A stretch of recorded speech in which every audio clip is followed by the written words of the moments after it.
Kerropa vähän sitä. No tässä on tää piha ulkoapäin. Sitten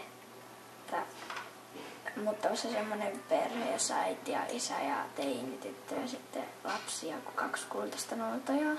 Sitten tässä on niinku takapiha ja tuolla on tommonen illanvietto tai tommonen paikka, missä voi. Tässä on autotalli.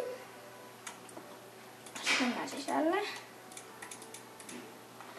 Alakerrasta niin tästä tullaan, näin tästä tullaan sisälle. Ja sitten heti kun ollaan päästy sisälle, niin tässä tulee tämmönen piano ja sisällä oleva tämmönen vähän niin kuin pelto, pieni pelto. Pelto, vai onko se kukkapekki, vai mikä se? Semmonen Pelto. pieni. Aika hauska.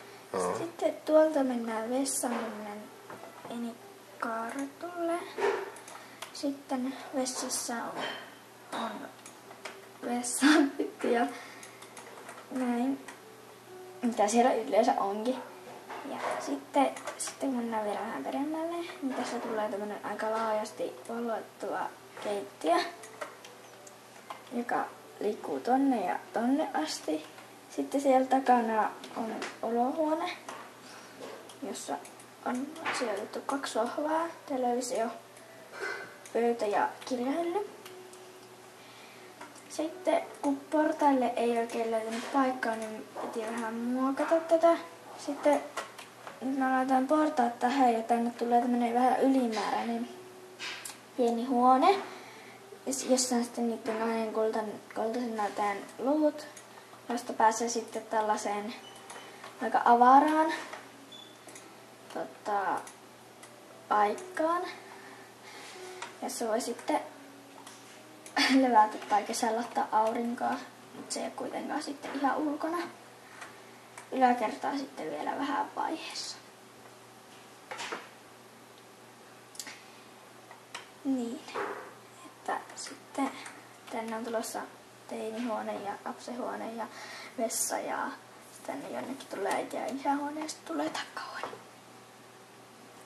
Vau, ja sitten siellä alkaa olla valmis. Niin. Joo. Eli kuinka monta ihmistä tässä asuu tai minkälainen perhe? No, vanhemmat, äiti ja isä, sitten teinityttö ja se lapsityttö ja 2 kultaista noutajaa. Mm-hmm. Näytäpä se talo vielä ihan niin kuin ulkoapäin, mutta miltä se näyttää?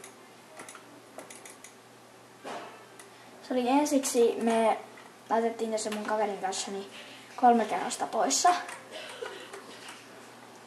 Ja lisättiin autotalli. Sitten muokattiin aika paljon muutenkin tätä ulkoapäin ja sitten pitäisi vielä vähän laittaa uima-alasta ja sellaista.